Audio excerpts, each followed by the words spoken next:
Ogeysiis. Shirkadda Sahal Enterprise waxay ardada Soomaaliyeed ugu bishaareynaysaa in mar kale gudaha dalka ay ku qabanayso imtixaanka yooska ood ku helayso jaamacad Turkiya oo weliba qiimo jaban. Shirkadda Sahal Enterprise waxay sanadkan samaysay qiimo dhimis xooggan oo ay u sameynaysaa ardada Soomaaliyeed. Waxaana arday kasta oo ku guuleystay imtixaanka yooska la siinayaa qiimo dhimis 80%.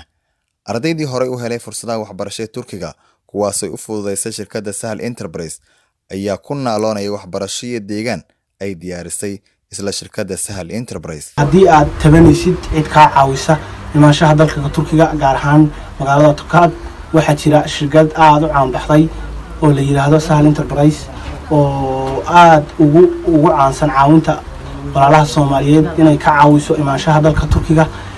waxaan filayaa qof Soomaaliyeed oo maanta waddanka jooga waanan garanayn Sahal Enterprise inuu jirin. ardada Soomaaliyeed ee hadda dhigata dugsiga sare ilaa form 4 ka baxay waxaan ugu baaqayaa jaamacadda Tokat Gazi Osman Basha University inay hayso faculty badan inay ku sahli karto shirkadda Sahal Enterprise qiimo macquul gal ah kuna soo kaxaynayso ama ku fududeynayso fiisaha iyo wax walba lagaga baahan yahay jaamacadda iyo dalku galka.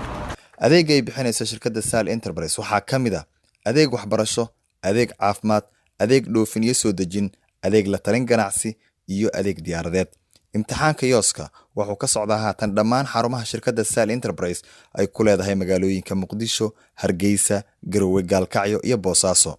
Isdiiwaangelintu waxay ku egtahay 22 November 2019. ka mid noqo dadka galaya imtixaanka yooska ee jaamacadaha Turkiga oo hel qiimo dhimis iyo goobo ardaydu degaan oo ku yaala Turkiga. Waxaa socota haatan isdiiwaangelinta ayaan laga buuxin waxayna ku egtahay 22 November 2019. gaaro hadda gaar shirkadda Sahal Enterprise. wixii faahfaahin dheeriya kala xiriir lambarada ku qoran shaashada